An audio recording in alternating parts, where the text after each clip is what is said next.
how has your own experience or your own spiritual background informed your thinking about how housing as a human right? And I know you both sort of answered it, but if you can expand on it a little bit.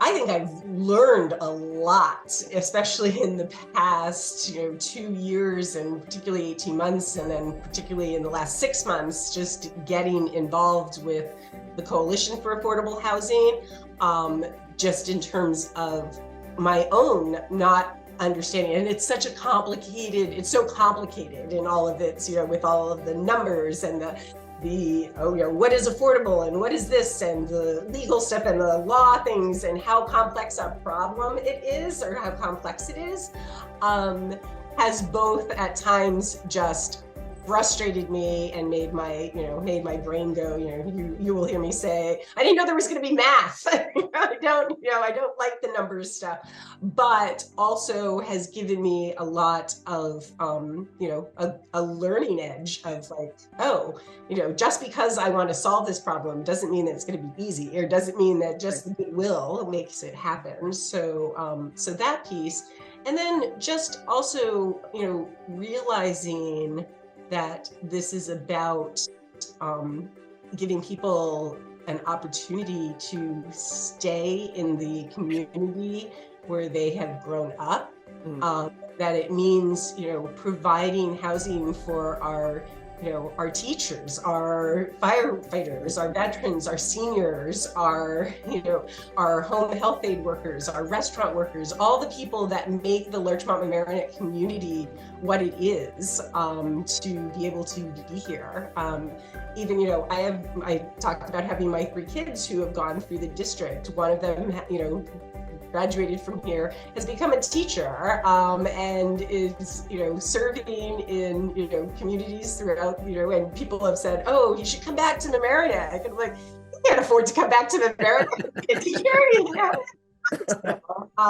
So that's just on a very personal level too, that this, and I think that's a message that people don't understand when they hear affordable housing. They're thinking of something, of people coming into our community that are, no, this is about, exactly what Mamaroneck is about. So I clearly understand it.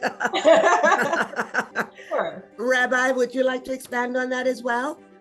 Yeah, I mean, that's a great point. And I think so many of the myths that, Tammy's referring to and that have been busted in doing this work. And I feel the same way, having been a rabbi in both suburban and urban settings, I think that the myth is that this is an urban problem. Like, homelessness and it's related to all different kinds of, outside factors that, we just, in the suburbs, we just don't have those kinds of things.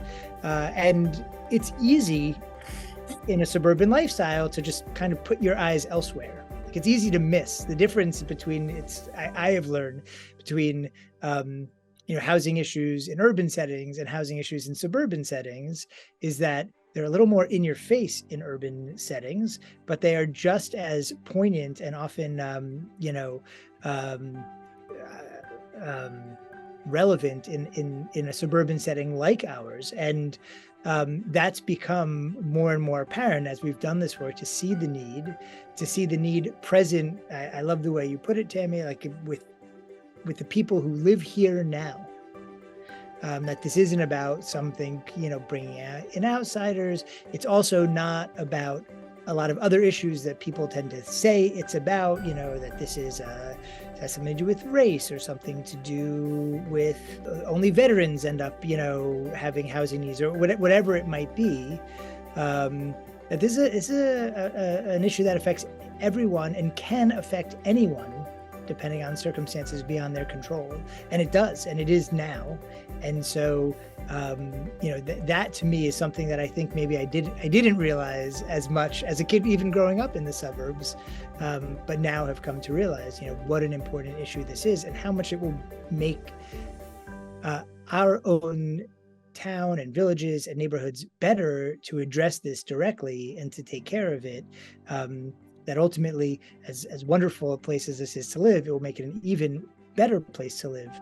Add more beauty, more diversity, more comfort, allow more people to contribute in all the beautiful ways that neighbors contribute to a beautiful and a wonderful place to live.